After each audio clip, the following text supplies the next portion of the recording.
वज़ीर-ए-आज़म शहबाज शरीफ का दौरा लंदन मुकम्मल। वज़ीर-ए-आज़म लंदन से अबू धाबी जाएंगे। वज़ीर-ए-आज़म शहबाज शरीफ एयरपोर्ट के लिए रवाना हो गए। वज़ीर-ए-आज़म शहबाज शरीफ दौरा लंदन मुकम्मल करने के बाद अबू धाबी के लिए रवाना हो चुके हैं और वज़ीर-ए-आज़म शहबाज शरीफ एयरपोर्ट के लिए रवाना हुए हैं। अमारात के सदर शेख खलीफा बिन जैद अल नहयान के इंतकाल से मुतल्लिक ये दौरा है वज़ीर-ए-आज़म का। इसी पर बात करेंगे। Head of international news operation Azhar Javed हमारे साथ मौजूद हैं। अज़हर, बताइएगा कितनी देर क़याम करेंगे वज़ीर-ए-आज़म अबू धाबी में?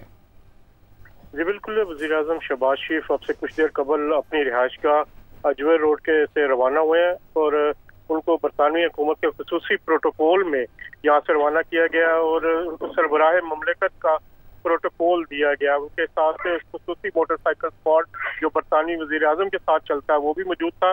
वज़ीर-ए-आज़म शहबाज शरीफ अब से कुछ देर में अबू धाबी के लिए रवाना होंगे और उसके बाद एक दिन के लिए वो ये दौरा है अबू धाबी का, जिसके दौरान वो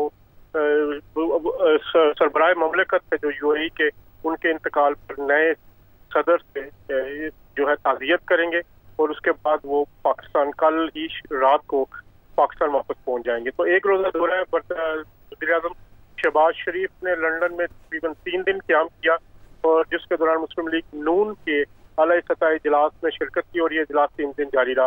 वज़ीर-ए-आज़म पाकिस्तान पहुंचकर मुख्तलिफ इत्तेहादी जमातों के सरबराहों से मुलाकात करके जो फाइनेंशियल पैकेज है मुआशी इस्लाहात का वो पेश करेंगे और तवक्को है कि मंडे को ये पैकेज पेश कर दिया जाएगा। जी बहुत शुक्रिया आपका अज़हर जावेद, तफसीलात से आगाह कर रहे थे।